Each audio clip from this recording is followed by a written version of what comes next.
이 시간 우리에게 주시는 하나님의 말씀은 요한복음 3장 16절 말씀입니다. 요한복음 3장 16절에서 17절까지의 말씀.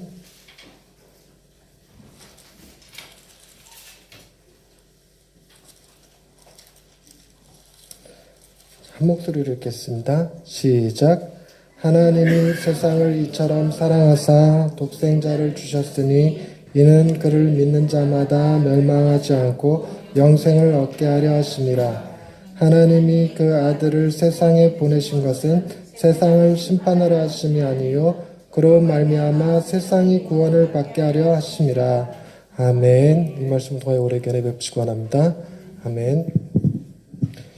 오늘 우리 읽은 본문 말씀은 성경 전체에서 가장 많은 사랑을 받은 구절이라고 알려져 있습니다. 어떤 분은 성경 전체에서 가장 핵심적인 구절 하나만 뽑아라 그러면 이 요한복음 3장 16절을 뽑는다고 그래요. 그래서 요한복음 3장 16절이야말로 성경 전체를 대표하는 엑기스 구절이라고 표현합니다. 그래서 어떤 분은 자기가 3월 16일 생인 것이 너무 감사하다라고 얘기하는 사람도 있었어요. 자기 생일이 성경의 가장 큰 핵심이라고 여긴다는 것입니다. 그런데 오늘은 이 말씀 속에 담겨져 있는 몇 가지 장애물들에 대해서 좀 생각해보고 그 가운데서 우리의 은혜를 한번 찾아보려고 하는데요. 제가요 청소년 사역, 청년 사역을 한다고 전국으로 집회를 많이 다녔었는데요. 집회를 다니다 보면 재밌는 경험들을 하게 될 때가 많이 있습니다. 한 번은 이런 적이 있었습니다. 부산 청년들이 그 연합 집회를 하는 거였는데 그 청년 집회에서 제가 딱 뒤에 가서 앉아 있는데 분위기가 여기저기서 이렇게 대화하는 소리가 사투리로 들리는 사투리, 부산 사투리로 들리는데 그 사투리가 이렇게 자꾸만 저의 웃음보를 간질간질 하는 거 있잖아요. 근데 그 연합 집회여서 그랬는지 이 찬양팀의 수준이 굉장히 높았습니다. 세션도 그렇고 굉장히 프로 같은 느낌이 풍겼어요. 그러니까 처음에 인트로를 쫙 깔잖아요. 그러니까 초기 음악을 이렇게 깔아요. 그럼 사람들이 거기에 집중하면서 기도하면서 묵상하면서 하나님 앞에 나아가는데 인트로가 막 깔릴 때 이제 리드하는 싱어가 이렇게 앞에서 마이크 잡고 진지하게 그럽니다. 이제부터는 잠잠히 하나님만 바라보면 나아가입시다 뭐 이러는데 그게 웃긴 거예요. 저는 그랬는데 그 웃음 꾹 참았어요. 그냥 뭐 제가 사투리 갖고 웃기에는 좀 그렇잖아요. 그래서 참았는데 갑자기 이제 음악이 빨라져요. 아 이제 본격적으로 음악이 시작되겠구나. 쟁쟁쟁쟁쟁쟁 막 빨라지는데 앞에서 마이크 붙잡은 그 청년이 그러는 거예요. 주님이 우리를 다스립니다. 그 소리가 하고 싶었던 모양인 것 같아요. 그래서 주 다스리네 그 찬양 부를 모양이었는데 우리가 주님을 다스립니다. 우리가 주님을 다스립니다. 회장들이 전부 다 아멘 아멘. 웃음이 방 터져서 너는 도저히 집중을 못하겠더라고요. 그 청년 찬양을 할 때 사랑하는 나의 아버지 이름 높여드립니다 하는 찬양이 있어요. 거기서 전능하신 그걸 내가 아무리 들어도 전능하신 이렇게 들리는데 집중을 못하겠더라고요. 근데 이 중고등부 집회를 가면 중고등부 집회에서는 정말 과간인 친구들이 많이 있어요. 그러니까 우리 점처럼 여러분들 보기 힘든데 제가 중고등부 이렇게 집회 다니다 보면 뭐 100에 하나쯤 뭐 200에 하나쯤 이렇게 빨주노초 파남보 같이 염색을 하거나 뭐 그 옷을 좀 희한하게 입거나 하는 애들이 덜어 있었어요. 근데 정말 심한 애는 여기 피어싱 한 애도 봤어요. 피어싱 입술에다가 여기다가 이렇게.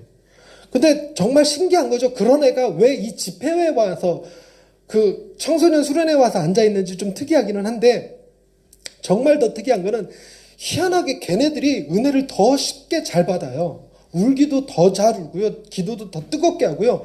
그런 것들이 좀 신기하긴 했어요. 근데 제가 뒤에 앉아있으면 정말 불편하게 느껴지는 게 뭐냐면 여자애들이 옷을 위에도 짧고 아래도 짧은 걸 입어요. 그러니까 아래를 짧은 거 있으면 위에라도 긴 걸 입든가 위에도 짧고 아래도 짧았으면 무릎 담요라도 좀 하나 준비하든가 뒷자리에 앉아있으면 위는 위대로 올라가고 아래는 아래대로 내려가고 이렇게 엉덩이의 절반은 다 보이고 저런 옷을 입고 앉아있냐. 근데 그런 애들이 또 은혜를 받더라고요. 받기는. 그런데 이제 집회를 끝나고 이렇게 대화를 나누고 이제 은혜를 간증하고 이러는 시간들이 있는데 그런 애들은 은혜를 무난히 잘 받는데 왜 그 은혜를 잘 받을 것 같은 모범적인 아이들 중에 더러 이런 고백을 하는 애들이 있더라고요. 자기는 하나님을 아버지라 부르는 거에 대해서 굉장히 불편하대요. 왜 그러냐 그랬더니 아버지에 대한 인식이 너무 안 좋은 거예요. 자기 아버지는 자기한테 한 번도 친근하게 대해준 적이 없고 따뜻하게 대해준 적이 없어서 하나님을 아버지라 부르는 순간 그 하나님을 어떻게 느끼냐면 무서운 분으로 느낀다는 거예요. 그래서 이제 그 친구들이 교회 다니면서 들었던 메시지도 주로 그런 거예요. 하나님은 심판하시는 하나님, 공의의 하나님, 지옥을 준비해 주신 하나님, 율법을 주시면서 지켜라, 안 지키면 뒤진다, 뭐 이런 분위기의 하나님, 뭐 이런 분위기의 하나님으로 느껴져서 아버지라는 이미지가 가져오는 하나님의 사랑의 이미지가 별로 없다는 겁니다. 그래서 좀 답답하기는 하지만 이게 한국적인 현실과도 맞닿아 있어요. 우리나라가 워낙 유교적인 문화가 뿌리 깊게 남아 있어서 아버지가 자식을 사랑하죠. 사랑을 하는데 우리 아버지 세대의 사랑의 방식은 주로 아이가 삐뚤어지지 않게 하려고 그래서 조금은 엄하게 대하신 경향이 좀 있습니다. 근데 저는요. 저희 애기들 어릴 적에 제가 애들을 야단치는 거에 대해서 저희 아내가 무조건 반대를 했어요. 당신은 야단치면 안 돼요. 이유가 뭐야? 그랬더니 내가 중심을 잡고 좀 애들을 엄하게 대해야 되지 않을까 이런 생각을 갖고 있었는데 아내의 주장은 다른 게 야단을 치면 그 다음에 애를 풀어주고 안아주고 보듬어 줄 수 있는 시간이 있어야 되는데 당신은 시간이 없어서 애를 야단만 치지 돌봐줄 시간이 별로 없다는 거예요. 그래서 야단은 자기가 쳐야 된대요. 그러니까 자기가 야단을 치고 그리고 자기가 돌봐주고 해야 되는데 내 보기에 야단은 치는 것 같은데 뭐 딱히 돌봐주는 다 보듬어 주는 거는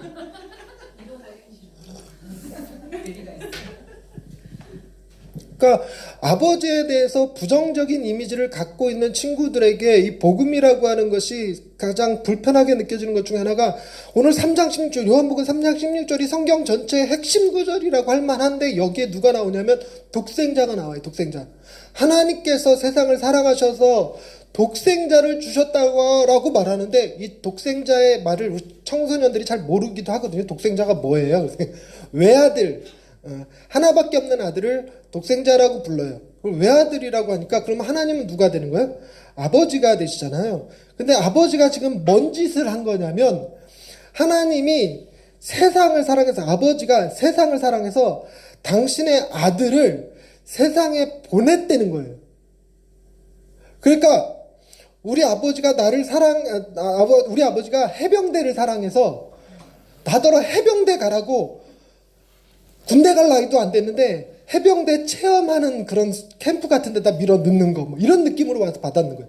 근데 그거보다 더 심한 게 뭐냐면 예수 그리스도가 독생자가 이 땅에 오셔서 하실 일이 뭐였냐면 하나님께서 그 예수님의 아버지 되시는 그분께서 사랑하는 사람들을 대신해서 십자가에 죽어야 되는 거예요. 그것만큼 잔인한 아버지가 어디 있냐는 거예요.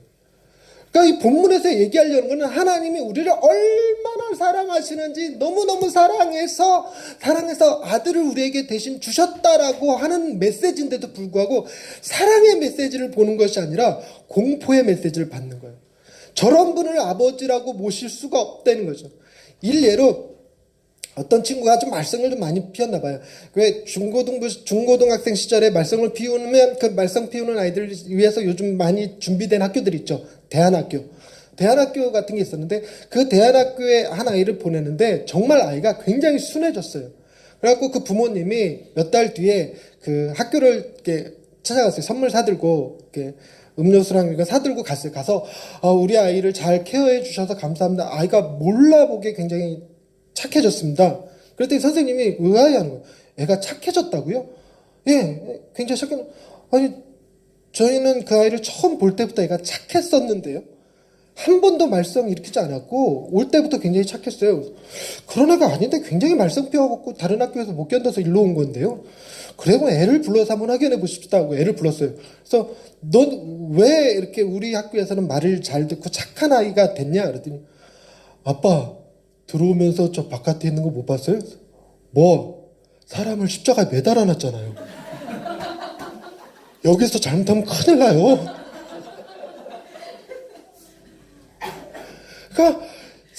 메시지가 어떤 사람한테 이렇게 공포의 메시지로 다가간다는 거예요. 너무 안타까워요.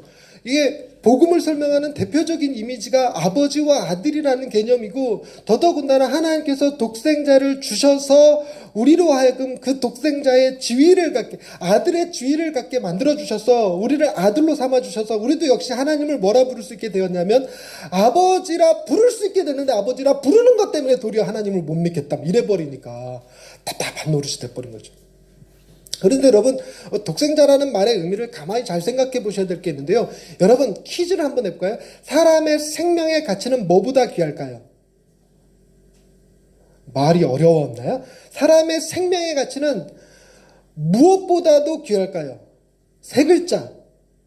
이응, 치읓, 히읗 이렇게까지 해주는데도 대답이 안 나와. 맨 끝 글자 하,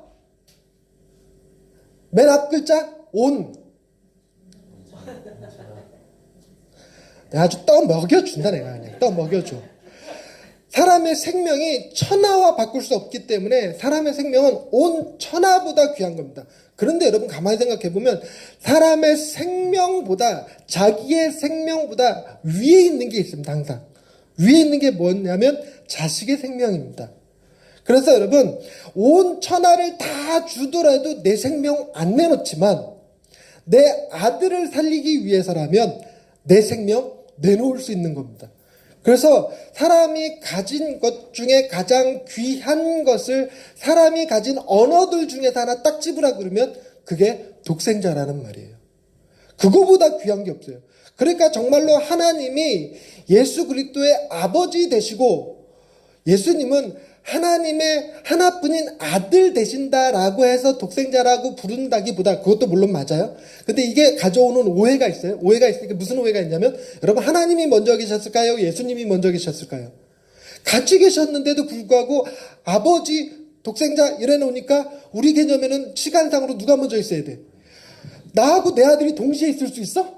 없단 말이에요. 내가 있고 난 다음에 한 몇 년 좀 인생 산 다음에 아들이 태어나는 거 아니겠어요? 그런데 그런 개념을 여기다 갖다 댈 수가 없어요. 예수님이랑 하나님이랑 누가 더 높냐 낮냐, 누가 더 위대하냐, 누가 더 열등하냐, 누가 더 똑똑하냐, 누가 더 부족하냐 하는 기준 자체가 없어요. 그래서 원래 신앙의 고백은 하나님과 예수님은 동일하신 분이시다. 동일하신 분이다. 그래서 동일본체, 어렵다 그지? 동일본체라고 하는 전문 용어를 써서 표현해요. 그런데 어떤 사람이 이상해, 똑같다고 하기에는 하나님을 아버지라 부르고, 예수님이 무슨 일 할 때마다 꼭 아버지의 뜻을 묻고, 예수님이 스스로 어떤 일을 하지 아니하시고 꼭 하나님의 도움을 받아서, 능력을 받아서 일을 하는 것처럼 비춰져요. 그렇게 비춰지다 보니까 똑같은 게 아니라 아버지와 아들처럼, 우리들 모습들처럼 비슷한 것 아닐까. 그래갖고 이 비슷하다라는 말의 의미를 가진 전문 용어가 유사본질입니다. 유사본질 익숙하죠? 유사품에 속지 마세요. 그 유사본질입니다. 그 유사본질일 수도 있겠다라는 얘기를 꺼냈다가 이단으로 정죄받았어요. 그러니까 하나님과 예수님에게 어떤 미묘한 차이라도 제시하는 순간 이단돼요. 그분은 두 분은 같은 분이에요. 그런데도 불구하고 왜 예수님을 독생자라고 했을까? 그것은 내가 니들의 아빠란다라는 걸 얘기하려는 것이 아니라, 내가 너희를 내 생명보다 귀히 여기고 사랑한다는 의미를 가지고 있어요. 이게 굉장히 귀한 아버지와 아들이라고 하는 이미지인데, 이 귀한 사랑의 이미지를 너는 너무너무 귀하고 너는 너무너무 소중하고 내가 너를 위해서는 내 생명도 아깝지 아니하고 이런 표현으로 쓰신 말씀인데도 불구하고 아버지라는 말 때문에 그 사랑을 공포로, 공의로, 심판으로, 지옥으로 이해한다면 얼마나 문제가 많겠어요. 그래서 저는 기본적으로 이런 생각해요. 가정에서 아버지가 정말 잘해야 될 것 같아요. 아버지가 자녀한테 신앙을 물려주겠다고 말하면서도 아버지가 정말 훌륭하게 정말 노력해서 최선을 다해서 좋은 이 아버지의 이미지를 만들어주지 않으면 그 아이가 신앙을, 하나님을 믿는 바른 신앙을 물려받기란 쉽지 않겠구나라는 생각이 든다는 겁니다. 그리고 또 하나 이런 것이 있습니다. 여러분,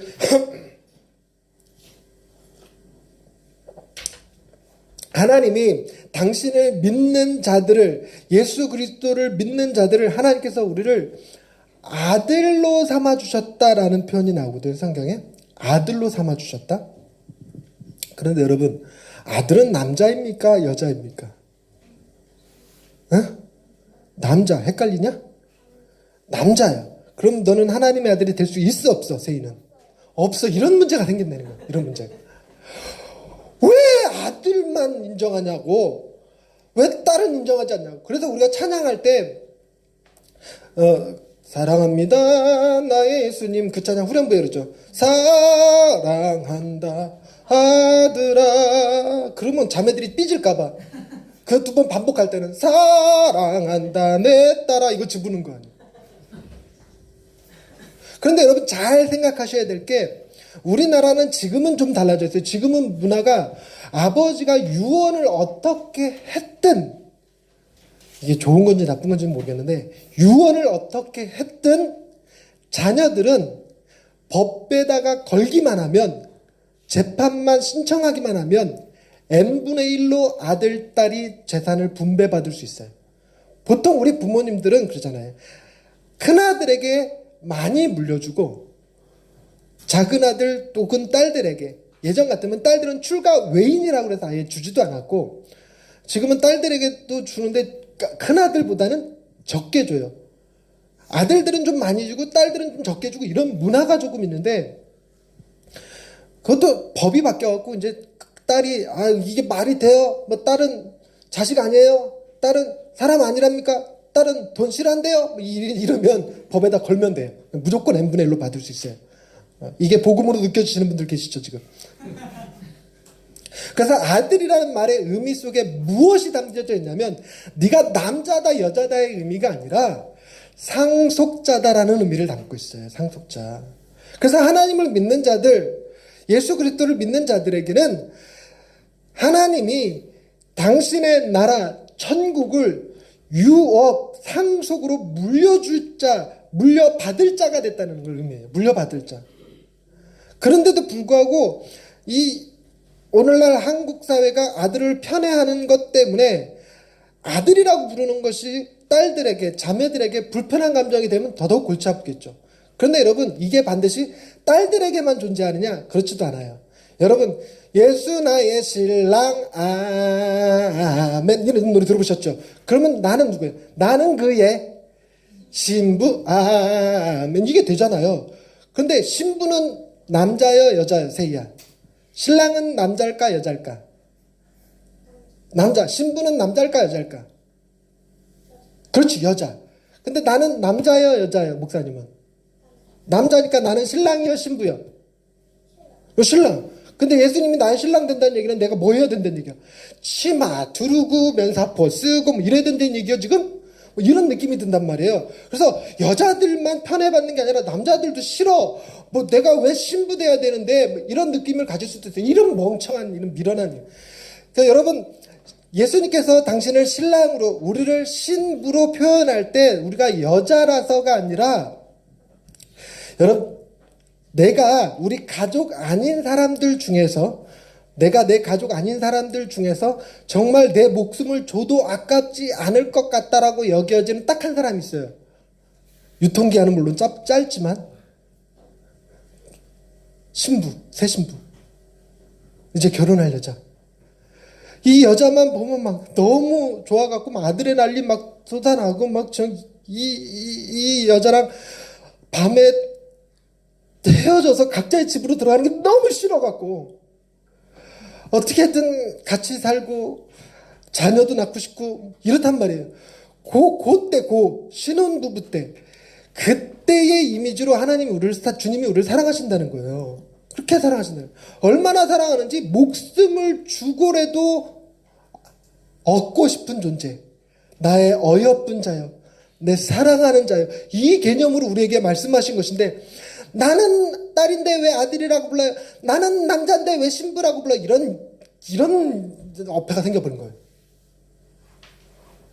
근데 자녀들도 마찬가지예요. 결혼하지 않은 청소년 아이들 눈에 신랑 신부 부부라고 하는 이미지가 좋게 보이냐? 안 그래요. 여러분, 요즘은 자녀를 낳는 시기가 조금씩 늦어져서 옛날에는 20대 때 보통 자녀를 낳지만 지금은 30대 때 자녀를 낳아요. 30대 때 자녀를 낳아서 자녀들이 청소년 시기에 사춘기에 들어가면 엄마는 되게 뭐에 들어갈 가능성이 많냐면 갱년기에 들어갈 가능성이 많아요. 그래서 사춘기와 갱년기가 부딪히면 집안 풍지박살 납니다, 진짜. 우리 집안이 지금 초비상 상태예요. 올해 우리 애들이 중2. 우리 아내가 슬슬 갱년기 증상 발휘. 그래갖고 이 둘이 언제 부딪혀도 부딪히겠지. 이게 폭탄을 안고 살아갑니다. 그런데 청소년기의 이 이미지, 그 세계관이 형성될 때에 부부라고 하는 이미지가 좋게 보이지 않아요. 집에만 가면 엄마 아빠 허구날 싸워대.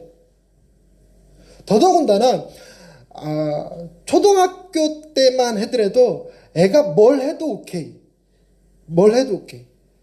근데 엄마가 너무 극성스러워서 초등학생 데리고 헬리콥터 맘이라고 그러죠. 이 학원 보냈다가 저 학원 보냈다가 바이올린 가르쳤다가 피아노 가르쳤다가 막 이러면 남자들이 이제 스트레스를 받긴 하죠. 왜 애를 그렇게 괴롭히냐. 근데 그런 일은 잘 없지만 중학교 이상 올라가면 그때부터는 달라져요.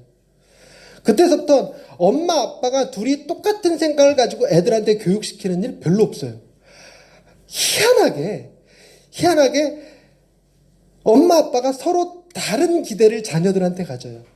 최근에 이끼리에 방영되었던 스카이캐슬 보셨나요?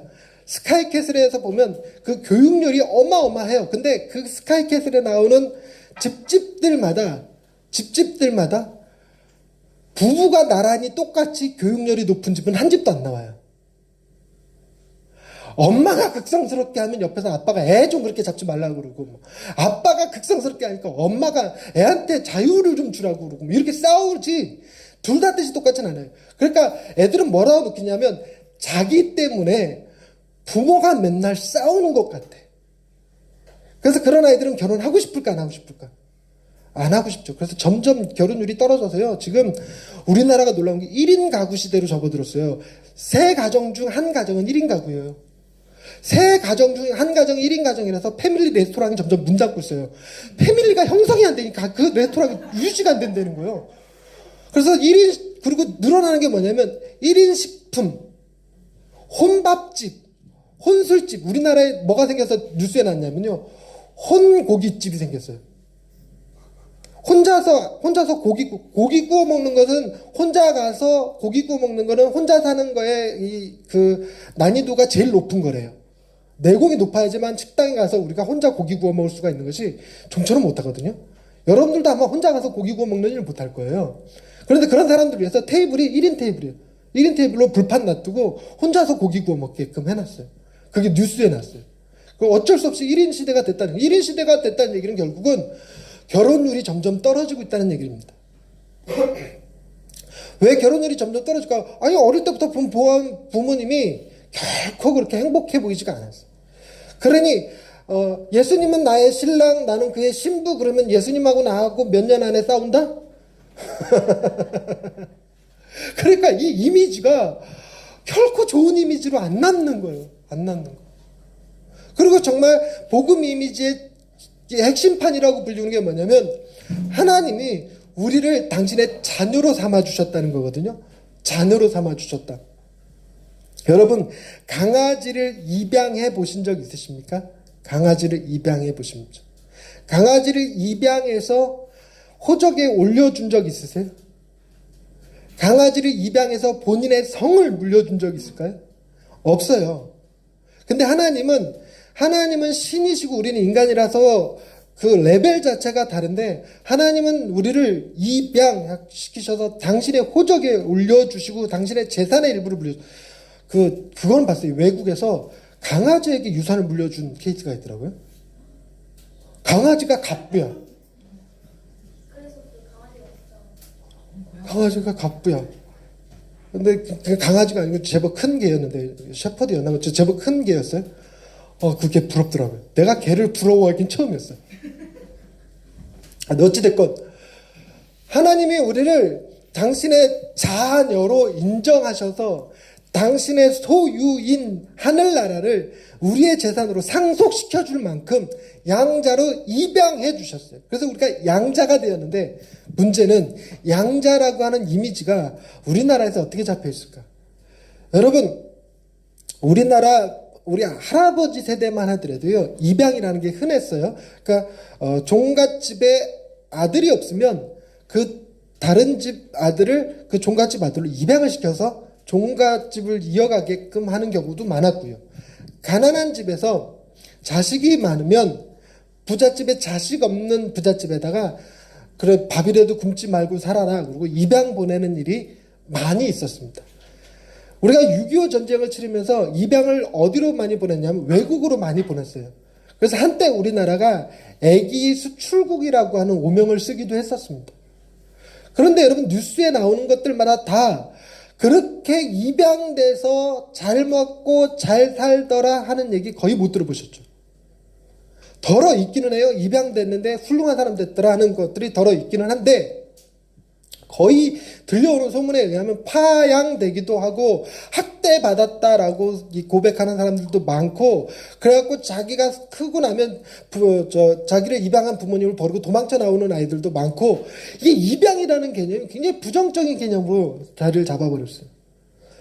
여러분, 자녀를 입양할 때요, 여러분, 입양이라는 개념을 가만히 잘 생각해 보시면, 아이가 이뻐요. 나는 자식이 없는데 이 아이를 보는데 아이가 너무 이뻐서 이 아이를 입양하고 싶어요. 우리나라에서 입양하려면 조건 조금 까다로워요. 내가 자녀를 원한다는 게 입증이 돼야 되고, 그리고 자녀를 잘 키울 수 있다라는 재산이 증명이 돼야 돼요. 재산 증명. 그러니까 저희 집은 입양을 못 하더라고요. 그래서 입양 안 하고 애를 낳아버렸습니다. 애기 낳는 건 우리 재산 같은 건 안 따지더라고. 그래서 기왕에 그러면 안 따진다는데 둘 낳자. 한꺼번에 둘 싹. 웃자고 하는 소리에 죽자고 덤비진 않겠지? 근데 입양을 할 때 요즘은 좀 입양이 많이 알려져서 공개 입양도 하고 외국 아이를 입양하기도 하고, 심지어 장애를 가진 아이를 입양하기도 하고, 정신질환을 앓고 있는 아기도 입양하는 케이스들이 들어있더라고요. 근데 입양할 때 아이가 지금 너무 예뻐.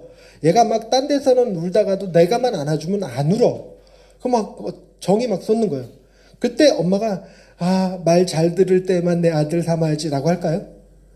아니죠. 나중에 각오가 뭐 혹은 태도가 돌변할 수는 있을지 몰라도, 입양할 당시에는 얘가 아플 때에도 나는 얘 아빠가 되어줘야지. 얘가 사고를 치면 그 사고도 수습해줘야지. 그래서 어떤 부모가 입양했는데 이 아이를 내 아이라고 느낀 순간이 언제냐니까 그렇게 쓴 걸 봤어요. 아이가 놀다가 남의 집 유리를 깼는데 그 유리값을 내가 물어줄 때 내가 이 아이의 아빠라는 것이 확 와닿더라는 거예요. 그러니까 아이가 자기를 입양해준 아빠한테 맨날 효도한다고 해서 내가 아빠 되는 걸 경험하는 게 아니라, 애가 뭘 잘못을 해도 그 잘못을 내가 책임져 줄 때 비로소 내가 아이의 아빠 됨을 경험한다는 거예요.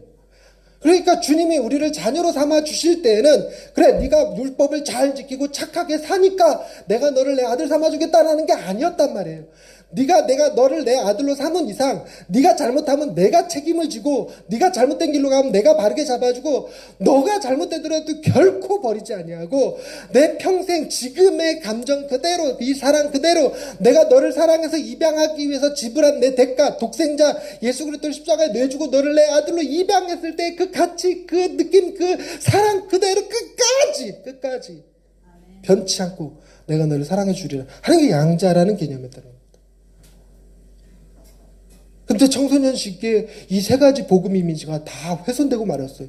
하나님을 아버지라 부르는 것도 싫고, 예수님을 나의 신랑으로 맞이하는 것도 싫고, 내가 누이 집에 양자로 입양되는 것도 싫고, 이런 느낌을 만들어줘 버리니까 정말 그 안에 담긴 하나님의 거대한 사랑이 순식간에 사라져 버리더라는 거예요. 어떻게 해야 될까? 어떻게 해야 될까? 해결책은 걔네들이 철들면 좀 해결책이 되겠지만, 그 전에 그래서 되게 믿음의 자녀들도요, 믿는 집에서 자라는 자녀들, 집사님, 장로님 아들들, 심지어 목회자 자녀들도 고등학교를 졸업하기가 무섭게 교회를 떠나버리는 친구들이 굉장히 많아요.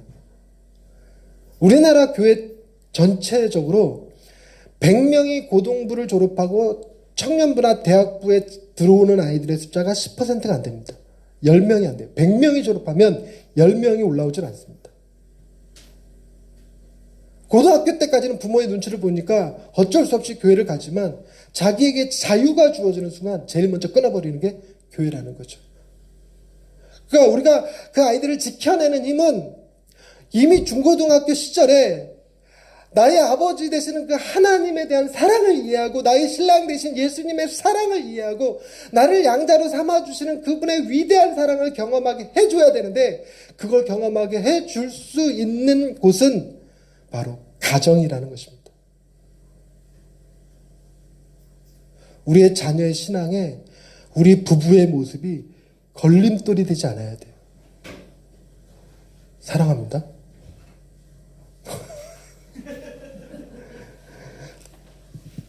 가정을 바르게 세우는 일, 그게 정말 중요한 문제죠. 그래서 이 고민을 우리가 이제 청소년 주일 한 달에 한 번씩 청소년 주일을 드리는데 여기에 한번 녹여내 볼 생각입니다. 우리가 하나님의 사랑을 우리는 알잖아요. 어른들은 이미. 하나님을 아버지라 부르는 그 느낌을 알고 신랑이라고 하는 느낌을 알고 양자라고 하는 느낌을 아는데 이 느낌이 우리 자녀들의 때에서 훼손되지 않도록 한번 노력해보자. 노력해보자. 좀처럼 쉽지는 않을 거예요. 성경에서 교회에서 말하는 결론 버킹엄은 뭐냐면 은혜 받으면 다 돼. 은혜 받으면. 부부싸움 은혜 받으면 다 돼. 어떤 분들은 이렇게 얘기하더라고요. 성도들이 부부싸움 하는 건 목사님 책임이야. 은혜를 못 끼쳤으니까 뭐 이렇게 되는 거예요. 과연 그럴까요? 다른 방식으로 얘기하면 기도하면 다 해결돼. 기도하면 애들 사춘기, 애들 고민하는 거, 애들 방황하는 거 기도하면 다 하나님 해결해 주셔. 물론 맞지만 해결될 때까지 기도하는 사람 보기는 쉽지 않아요. 무슨 기우제 지내는 것도 아니고 비 올 때까지 지낸다. 우리가 구체적으로 어떤 도움을 좀 받을 필요가 있습니다. 그러다가 만난 책이 있어요. 그게 뭐냐면 사랑의 5가지 언어라는 책이에요. 5가지 사랑의 언어. 5가지 사랑의 언어, 게리 체프먼. 그러니까 게리 체프먼의 5가지 사랑의 언어를 제가 좋게 보는 이유 중에 하나가 뭐냐면 게리 체프먼의 사랑의 5가지 언어라는 책이 나왔을 당시에 그때 같이 우리나라에 소개돼서 히트를 쳤던 것들이 있는데 성공하는 사람들의 7가지 습관, 그 다음에 화난 금녀, 화성에서 온 남자, 금성에서 온 여자. 그 3권이 다 대히트를 쳤어요. 그랬는데 성공하는 사람들이 7가지 습관을 썼던 스티븐 코비가 사업해서 망했어요. 그리고 화성에서 온 남자, 금성에서 온 여자를 썼던 저자가 지금 이름이 생각이 안 나는데 이혼했어요. 근데 사랑의 5가지 언어를 쓴 그 사람은 부부 생활도 문제가 없지만 놀라운 건 자녀들까지도 제대로 키워냈어요.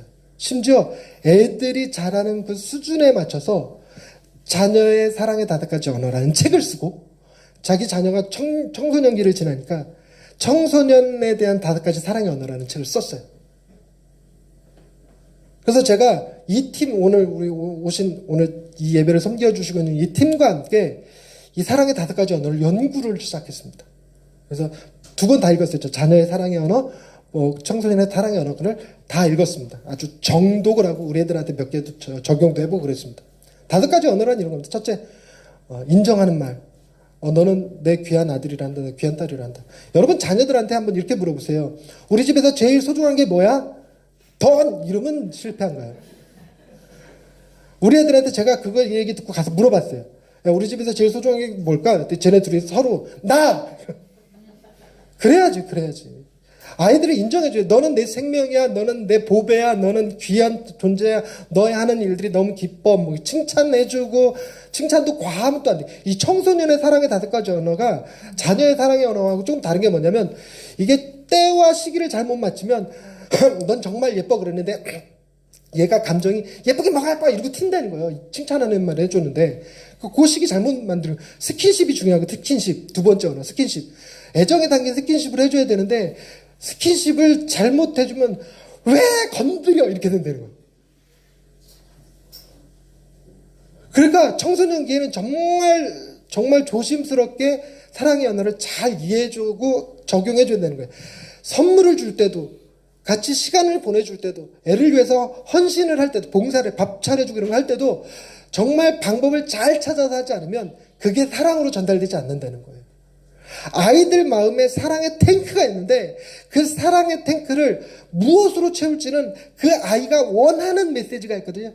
인정하는 말을 들을 때 이게 채워지는 사람이 있고 선물 받을 때 채워지는 사람이 있고 그래요. 저 같은 경우는 인정하는 말과 헌신, 나를 위해서 해주는 봉사로 인해서 그게 제 사랑의 코드예요. 그래서 그거 해줄 때 감동을 받지 다른 거에는 사랑하는구나 정도지 이게 크게 큰 역할을 못 하거든요. 근데 여자들은 선물도 사줘야 되고 설거지도 대신 해줘야 되고 안아줘야 되고 이쁘다고 말해줘야 되고 데이트해줘야 돼.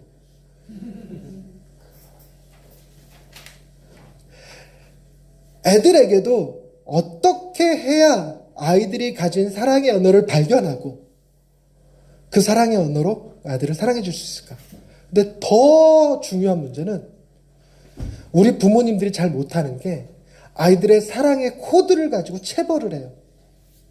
아이는 인정하는 말이 그 아이의 최고의 사랑의 언어인데 평상시에는 귀한 딸, 이쁜 아들 뭐 이렇게 넌 정말 훌륭해라고 말했다가 쓸모없는 자식 이렇게 말하는 순간 이거는 몽둥이로 두들겨 패는 것 같은 효과를 갖고 온대요. 선물이 코드인 아이들이 있어요. 선물이 아빠가 외국 나와서 들어올 때 선물 사다 주고 선물 사다 주고 이러면 그 아이들의 방의 특징이 지저분하대요. 이것저것 막 잡동사니가 늘어져 있대. 친구한테서 받은 거, 엄마한테서 받은 거, 뭐 그게 사랑의 코드로 느껴지는 거기 때문에 그리고 그 자리가 옮겨지는 거에 대해서도 스트레스를 받는데 항상 자기가 둔 자리 그대로 있어야 돼. 근데 부모님들은 딸방 확 열면 승질부터 확 나서 확 다 쓸어다가 버려버리고 싶죠. 그래서 실제로 너 엄마 말 안 들으면 네 방에 있는 물건 하나씩 갖다 버린다. 이건 정말 해서는 안 되는 체벌이었던 거예요. 그리고 이 스킨십이 사랑의 코드였던 아이들에게 네가 네 한 짓을 몰라? 그러면서 애를 확 밀쳐버린다든가 이거는 애를 크게 망치는 행위가 돼요. 근데 우리가 몰라서 이런 실수를 너무 많이 해요. 우리가 하나님의 사랑을 알지만 하나님의 사랑으로 24시간 살아내는 게 조금 어려워서 아이들한테 못할 짓 할 때가 정말 많은데 이런 아이디어를 얻어보자는 거예요. 게리 체프먼한테. 도움을 좀 받아보자. 그래서 우리 선생님들이 오늘 예배 같이 섬기시는 팀들이 이 일을 위해서 수고하고 애써주실 거예요. 그래서 우리 가정이 신앙의 토대가 될 수 있기를. 그래서 하나님이 기뻐하시는 가정, 하나님의 복이 흘러가는 가정이 될 수 있기를 주님의 이름으로 축원드립니다. 기도하십시다. 하나님, 우리를 자녀 삼아 주시고 우리를 신부로 맞이하여 주시고 우리에게 하나님의 재산을 귀한 영생과 천국을 상속받을 수 있게 양자로 삼아 주신 것 너무너무 감사합니다. 그 귀한 사랑 혹시 우리가 우리 자녀들의 때에 흘러가지 못하도록 막고 있는 것은 아닌지요. 우리 부부의 생활 태도가 우리 가족의 분위기가 하나님의 사랑을 가로막고 있지는 않은지요. 돌아보며 위기의식을 느끼며 하나님 앞에 나아갑니다. 우리 가정이 신앙의 토대가 되어야 되는데 걸림돌이 되지 않게 하여 주옵소서. 혹여라도 실수하여 아이들을 실족시키는 일이 없도록 지혜와 능력을 더하여 주옵소서. 하나님이 기뻐하는 가정 되기를 원하오며 예수님의 이름으로 기도드립니다. 아멘.